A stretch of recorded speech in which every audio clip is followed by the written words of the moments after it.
Hey guys, for this video I am going to show one way to take your old paper worksheets that you really like and relatively easily turn them into digital forms that you can use with Google Classrooms and have kids enter stuff into the blanks and fields without necessarily remaking the whole thing as a Google Doc or a Google worksheet or something like that.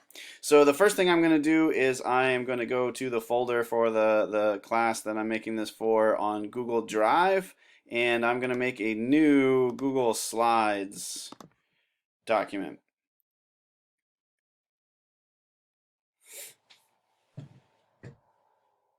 Once I got my Google Slides up, I give it a title. So the one I'm actually working on right now, I want to do DNA replication worksheet. Okay, and for most worksheets, if you've got like an 8.5 by 11 kind of thing, I've got this PDF right now that I'm working with of my DNA worksheet.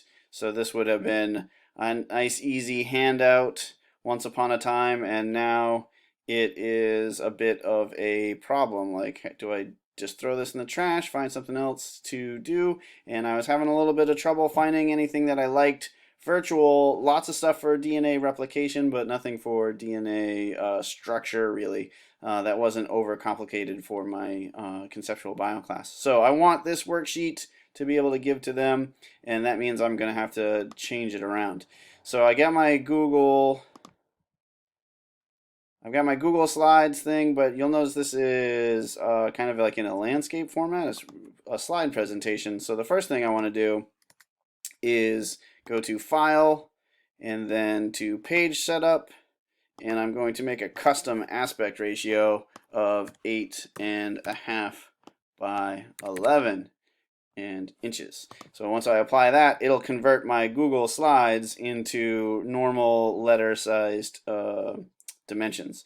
And then what I want to do is change the background. So what you need is images of your worksheet, either photographs or I have scanned them actually. So I have scanned versions of the 3 pages of this worksheet, which we just used our cheap at-home printer to make.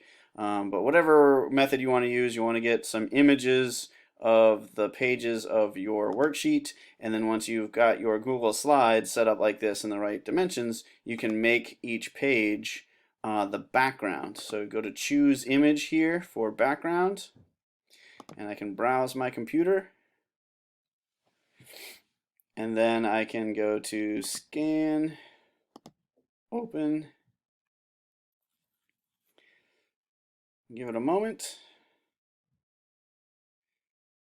And done. All right, and now I've got something like this. And the cool thing is, if I zoom in a little bit, this is the background now, so they can't write on or change anything about the images in the back, but you can insert text boxes.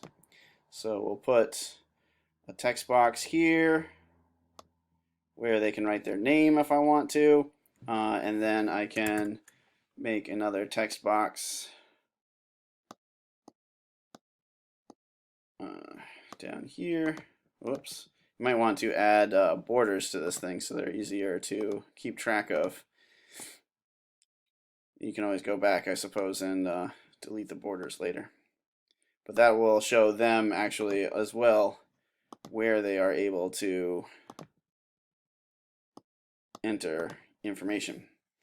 All right, and then at this point I can start Command C to copy, Command V to paste. I can start copy pasting more boxes into these spaces and so on and so forth. So I'll keep going through the rest of this worksheet, and I'll add text boxes for them to be able to type in the responses to each of these things. And then because this is a Google Slides file, I can then go back to my classwork. I can create an assignment, and I can add that file from my Google Drive. So there's my DNA replication that I was just working on. I'll add that to my assignment. Again, I covered this kind of when I was talking about creating assignments, but make sure you make a copy for each student. Otherwise, if you do, students can view file. The savvy ones will still be able to click on that file and make a copy for themselves, which they could then potentially turn in. But you don't want it to be view only if you want them to actually fill it out and resubmit it. And you don't want students can edit file, because then you're going to have all of your students editing the same version of the file. You want to make a copy for each student. Put in a title, instructions, figure out who you want to assign it to, and then add some points, due date if you want, and off it goes. And you have a brand new, shiny, digital version of your crusty old 1970s worksheet. I hope this helps for some of you guys, and as usual, make sure you give me a quick email or send a message if there's a question that's been bugging you and you want to try and have me find the solution. All right, have a great day.